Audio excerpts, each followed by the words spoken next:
जैसे कि सर ने बोला कि गोल्ड और पेट्रोलियम को मेक इन इंडिया नहीं कर सकते, तो मैं ये पूछना चाह रहा हूँ कि आप मेक इन इंडिया कर क्या रहे हो फिर? किसान को और मजदूर को कहीं नहीं दिख रहा है आपका मेक इन इंडिया। अगर ये मेक इन इंडिया सही में होता तो आप देखिए ना, 112 अरब डॉलर का चाइना के साथ ट्रेड डेफिसिट है, और अगर मैं सरकार के खर्च के कंपेयर में बता दूं तो ये 21% होता है। तो फिर भाई मेक इन इंडिया हो क्या रहा है? Good question. दिख तो नहीं रहा। जुमला जुमला बनता है जुमले।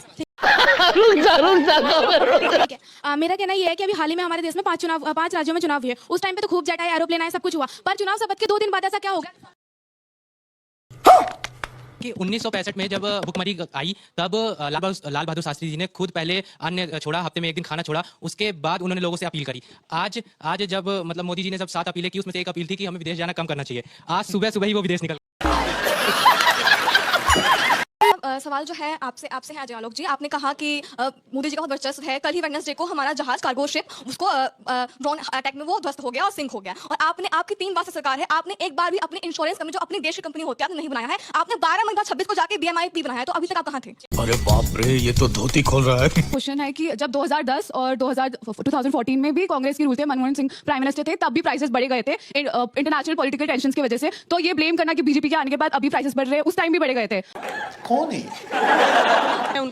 इकोनॉमिक पॉलिसीज इंट्रोड्यूस करने के बजाय अगर आप किसी भी पार्टी को टारगेट कर रहे हो तो वो तो गलत है ना।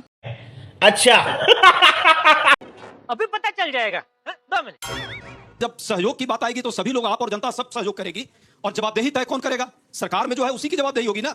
लाभ होगा तो प्राइवेट लोगों को लाभ होगा, लाभ का प्राइवेटाइजेशन हो जाएगा, और जब हानि होगी तो लॉस का। चुप रहिए, बीच में नहीं बोला, अब ये गलत बात है।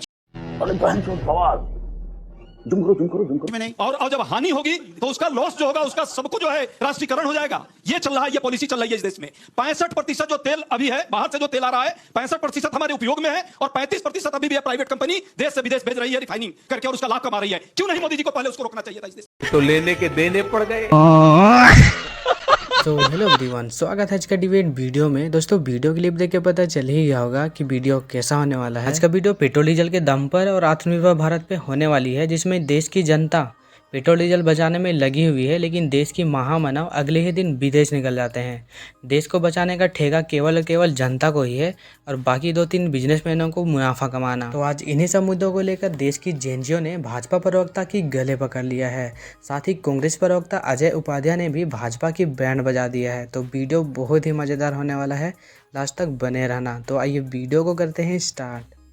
पिक्चर चालू करो बे। Sound 1 7 action. 2-3 सवाल जल्दी ले लेना, माइक छोड़ दीजिए। मेरा नाम श्रेयांश मलिक है। मैं कहना चाह रहा हूँ कि जब 60% $60 था बैरल, तब कंपनीज को कितना प्रॉफिट हो रहा था वो नहीं बता रहा जा रहा है। अब उन्होंने वही बता रहे। अब बताया ना मैम ने, जब जो था वो, जब किसी ने उस पर बात नहीं की। अब जब इसकी बात आ रही है कि कंपनीज को इतना घाटा हो रहा है, तब इस बात को उठाया जा रहा है। प्राइवेट कंपनी जो कमाई है। मैम, मेरा नाम अक्षित वाजपेयी है। मेरा कहना ये है, जो आज पेट्रोल के ऊपर इतनी बहसबाजी कर रहे हैं, क्या उन्होंने देश को आत्मनिर्भर बनाने के लिए कोई रोड मैप दिया आज तक? किससे चाहिए आपको रोड मैप? मैम, जो विपक्ष है हमारा, जो अभी ऑपोजिशन है, मैं उनसे पूछना चाह रहा हूँ कि जब उनकी सरकार थी, तुम्हारे जैसे लोग इस देश के लिए श्राप है। और छोटे सवाल, छोटे जल्दी से। मैम विपक्ष से सवाल है, जब देश ऐसे विपरीत परिस्थितियों में पड़ता है तो ये विपक्ष के लोग अगेंस्ट क्यों हो जाते हैं? इंस्टेड ऑफ के साथ आके काम करना चाहिए। मतलब प्रोफेसर साहब से पूछ रहे हैं, ठीक है, इधर से जल्दी पूछिए। मैम, मेरा नाम ऋषिका शर्मा है। मेरा क्वेश्चन है कि जब 2010 और 2014 में भी कांग्रेस की रूल थे, मनमोहन सिंह प्राइम मिनिस्टर थे, तब भी प्राइसेस बढ़े गए थे इंटरनेशनल पॉलिटिकल टेंशन की वजह से। तो ये ब्लेम करना कि बीजेपी के आने के बाद अभी प्राइसेस बढ़ रहे हैं, उस टाइम भी बढ़े गए थे। अरे साला, तुम लोग पागल है क्या? पागल है तुम लोग? कौन है? मेरा ये कहना है कि ये जो बात मेरे मित्र ने कही, ये बिल्कुल सही थी, लेकिन विपक्ष अभी जैसे डरा रहा है कि साइकिल से जाना पड़ेगा, ये करना पड़ेगा। जब कोविड आया था तो मास्क लगाना एक प्रिवेंटिव मेजर था, और अभी पीएम ने यही कहा है कि आप अभी कम ट्रेवल कीजिए। सुझाव दिया है। 3 सवाल इधर से, फिर उधर आ रही है, छोटे जल्दी से। अभी मजा आएगा ना भिड़ो। सवाल जो है आपसे है अजय आलोक जी, आपने कहा कि मोदी जी का बहुत वर्चस्व है। कल ही वेडनेसडे को हमारा जहाज कार्गो शिप उसको ड्रोन अटैक में वो ध्वस्त हो गया और सिंक हो गया, और आपकी 3 बार से सरकार है, आपने एक बार भी अपनी इंश्योरेंस कंपनी जो अपनी देश की कंपनी होती है आपने नहीं बनाया है। आपने 12 मई 26 को जाके BMI बनाया है, तो अभी तक आप कहाँ थे? भाई लगी आगे स्वाद। नीचे आइए कैमरा से यहाँ नीचे। सो मैम 2013 की जब बात हुई थी उस टाइम पे 12 आवर्स के लिए जब देश में पेट्रोल पंप्स बंद होते थे तो उस टाइम पे क्राइसिस भी इतने हाई लेवल के नहीं थे, तो अब जब एक्चुअल हाई लेवल के क्राइसिस हैं तब इतना तो सपोर्ट कर सकते हैं ना। फाइनेंस मिनिस्टर जो हमारे फाइनेंस मिनिस्टर थे 2013 पी चिदम्बरम, उन्होंने कहा था कि गोल्ड आप खरीदना बंद कर दीजिए, जबकि कोई क्राइसिस नहीं थी उस समय। हमारे जो प्रधानमंत्री थे मनमोहन सिंह ने कि पैसा पेड़ पे नहीं लगता, तो अब तो क्राइसिस है तो अपोजिशन को उसको साथ देना चाहिए, ना कि भड़कना चाहिए। जब हम गोल्ड नहीं खरीदेंगे तो इतने कारीगर हैं, इतने जो वेस्ट बंगाल से आते हैं वो सब कहाँ जाएंगे, उनका क्या होगा? जो लोग काम करते हैं जिनकी दुकानें हैं उनका क्या? इकोनॉमिक पॉलिसीज इंट्रोड्यूस करने के बजाय अगर आप किसी भी पार्टी को टारगेट कर रहे हो तो वो तो गलत है ना। हैं? ये क्या हो गया? ये क्या सुन रहा हूँ मैं? न्यायेन राज्यम लवणेन भोज्यम। मैं दो बातें कहना चाह रहा हूँ। पढ़ाते हैं? नहीं पढ़ाता, नहीं पढ़ता हूँ मैं। अच्छा भी पढ़ रहे हैं? राज कॉलेज में पॉडकास्ट स्टूडेंट। सर क्या बात है सर, तो कमाल ही कर दिया सर। मैं वैसे तो माननीय मोदी जी के हर कदम के साथ हूँ, लेकिन मैं ये कहना चाह रहा हूँ कि जो आज का ग्रामीण भारत है और पहले का भी, क्या उसको फोकस करके कोई योजना बनाई गई है? मैं खुद जानना चाहता हूँ। सॉरी, तो मैं तो फेवर में बोल रही हूँ क्योंकि मुझे लगता है कि एक फैमिली की बॉन्डिंग जैसे होती है, तो अगर फादर या ब्रेड विनर नहीं अरेंज कर पा रहा, प्रोएक्टिवली वो सिक्योर करना पड़ता है, फैमिली को करना चाहता है, तो वो कुछ बातें फैमिली से बोलता है कि बच्चों ये करो। तो जनता को आप मूर्ख समझना बंद कर दीजिए। इस प्रकार जैसे कि सर ने बोला कि गोल्ड और पेट्रोलियम को मेक इन इंडिया नहीं कर सकते, तो मैं ये पूछना चाह रहा हूं कि आप मेक इन इंडिया कर क्या रहे हो फिर? किसान को और मजदूर को कहीं नहीं दिख रहा आपका make in India? Good question, you are a good question. अगर ये मेक इन इंडिया सही में होता तो आप देखिए ना, 112 अरब डॉलर का चाइना के साथ ट्रेड डेफिसिट है, और अगर मैं सरकार के खर्च के कंपेयर में बता दूं तो ये 21% होता है। तो फिर भाई मेक इन इंडिया हो क्या रहा है? दिख तो नहीं रहा। जुमला बनता है, जुमले। ठीक है, यही नहीं, अभी और सुनिए। मेरा कहना ये है कि अभी हाल ही में हमारे देश में 5 राज्यों में चुनाव हुए। उस टाइम पे तो खूब जेट आए, एरोप्लेन आए, सब कुछ हुआ, पर चुनाव शपथ के 2 दिन बाद ऐसा क्या हो गया? हाँ, कौन सा? मेरा सवाल ये है कि 1965 में जब भुखमरी आई तब लाल बहादुर शास्त्री जी ने खुद पहले अन्न छोड़ा, हफ्ते में 1 दिन खाना छोड़ा, उसके बाद उन्होंने लोगों से अपील करी। आज जब मतलब मोदी जी ने जब 7 अपीलें की, उसमें से एक अपील थी कि हमें विदेश जाना कम करना चाहिए। आज सुबह ही वो विदेश निकल लग रहा है वो घूमने गए हैं? घूमने नहीं गए, लेकिन आपको लग रहा है वो घूमने गए? लेकिन उन्होंने एक चीज और कही थी कि मैं आपसे पूछ रही हूँ। नहीं, वो उनका काम है। तो फिर? और वो मैं आपसे पूछ रही हूँ। नहीं, वो उनका काम है। तो फिर? और वो यूएई गए हैं, वहां पर वो मीटिंग करके 3 घंटे में अगले देश चले गए। मेरा सवाल आज अभी बता है भाई, अभी बता है।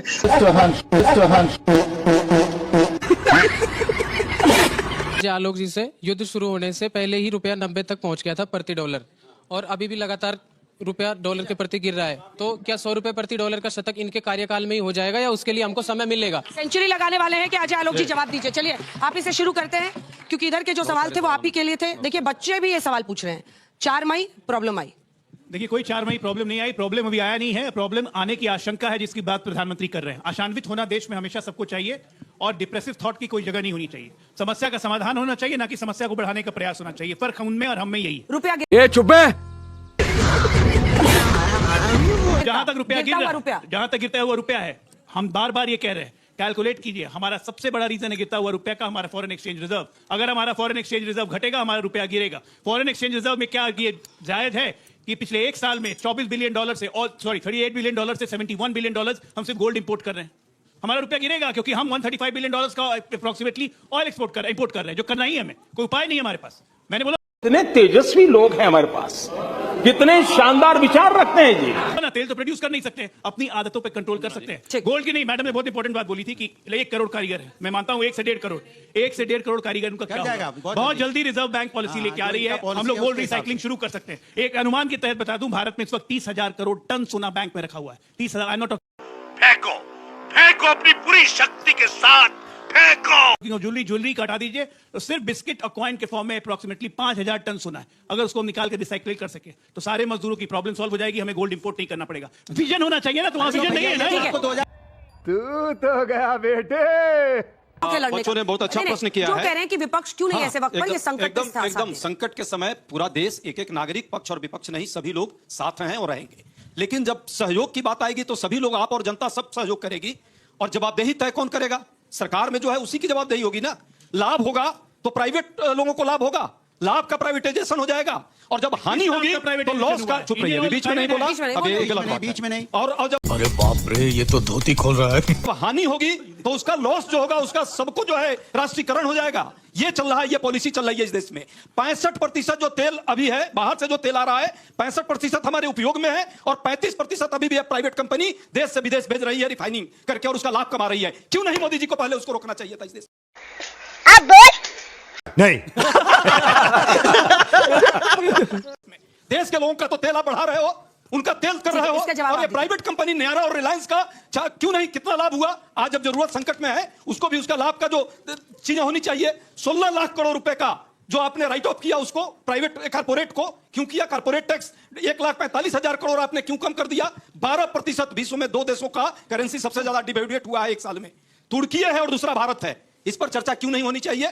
देखा आपने लापरवाही का नतीजा है। 12% डिवेल्यूएट हुआ, इसके कारण इकोनॉमी की क्राइसिस हो रही है, और ये आज की नहीं है, ये साल भर के अंदर पूरा गिरा है। अभी $38 बिलियन जो है इस देश से लोग लेकर के चले जा रहे हैं। FII निकल गए सिर्फ 1 महीने में। फॉरेन रिजर्व को एक प्रोटेक्ट करने का ये भी तरीका है ना कि आप अपने विदेशी मुद्रा भंडार में अगर रुपया ऐसे ही गिरता रहेगा, एक वेल्दी वैल्यू होता रहेगा, तो जाहिर तौर पर आपका डॉलर ज्यादा खर्च होगा। सरकार, ठीक है, सरकार क्या कर रही है कि हम डॉलर के मुकाबले अपने रुपया को रोके जिस तरह से गिर रहा है? अजय जी, मैं अजय जी के बातों का ही जवाब दूंगी। अजय जी, आप मुस्कुराते हुए जब पूछ रहे थे ना तो ज्यादा लॉजिकल बातें कर रहे थे, जब आपने गुस्से में बोलना शुरू किया ना तो अपनी ही बातों में आप उलझ गए। तो आपने जो ये सवाल पूछा, अगर 10 साल में डी वैल्यू हुआ है तो वो 10 साल के अंदर 12% अरे भाई, बोलने तो दो, मैं नहीं बोली थी ना बीच में। अजय जी, आप मुस्कुरा के जवाब दे देती हूँ अगर देना चाहते तो। भाई बता रही हूँ, अच्छा, हमको सिखा रिया है। अच्छा, बता रही हूँ 10% हुआ था जब वैश्विक संकट नहीं था, और अब वैश्विक संकट है। बेटा, आपने जो सवाल पूछा अजय जी, आप इकोनॉमिस्ट, अरे भाई कौन, प्रोफेसर भी, अरे भाई तो जवाब ही तो दे रही हूँ। प्रोफेसर भाई मुझे बोलने दो। अरे भाई प्रोफेसर वर्सेस प्रोफेसर हो गया। जब आपने स्टूडेंट्स क्या करें, जब आपने पूछा कि क्या मेक इन इंडिया कर रहे हैं, वहीं से जवाब आ जाता है। मैं आपको उसका आंकड़ों में ही समझाती हूँ। करंट अकाउंट डेफिसिट जो आप दे रहे हो वर्सेस जो आप ले रहे हो। जब हमने 2014 में सरकार शुरू हुई थी, करंट अकाउंट डेफिसिट था बेटा 4.8%। खाओ माँ कसम।